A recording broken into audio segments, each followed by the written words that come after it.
So ngayon tuturo natin kung paano ba i-connect yung wireless wifi sa brother printer natin.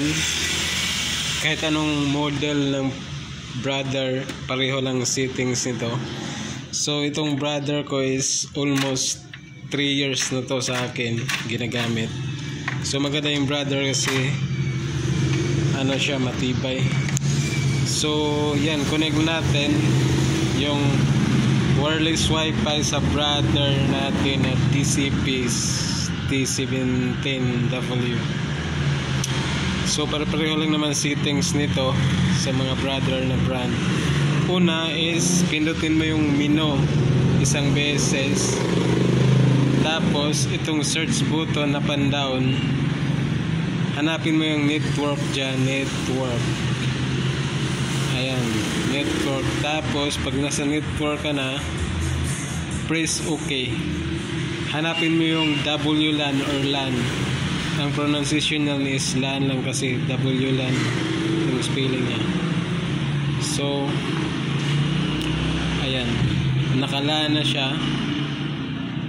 Pero kung hindi pa dyan naka-LAN, i-search mo rin, may search button dito. Ayan, LAN. Press OK. Tapos hanapin mo yung setup wizard. Setup wizard. Ayan. Klaro ba? Setup wizard. Di yata.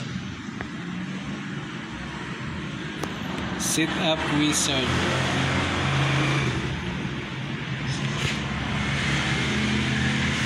Siyempre, pag nasa setup wizard ka na, press OK. Tapos mag-search yan ng SSID or Wi-Fi network na mga available dyan. So ayan, search mo dito sa search button kung anong Wi-Fi ang i-connect mo. Halimbawa, ayan, PLDT. Sa akin is VY copy yung sa akin. Ayan, connect ko. Okay. Tapos ito yung key or password niya. Gamitin mo ring select button yung up and down. May mga corresponding letter dyan. Halimbawa, ganyan ang password. Sa akin kasi is Mike. So Mike, malaking M. Ayan, pag nasa tapat ka na yan, press OK. Tapos enter next letter. Ganyan lang. Mike. Tapos pag na-enter mo na yung kabuuhang password,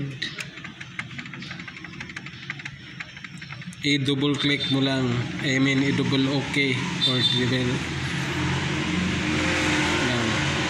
Halimbawa ganyan ang password mo, kumpleto na, double OK mo lang or double OK, ganyan. Tapos magpo-connect na yan. Sa akin i-cut ko lang itong video kasi mahaba itong password ko, matatagalan tayo. Kaya ganun lang. Salamat.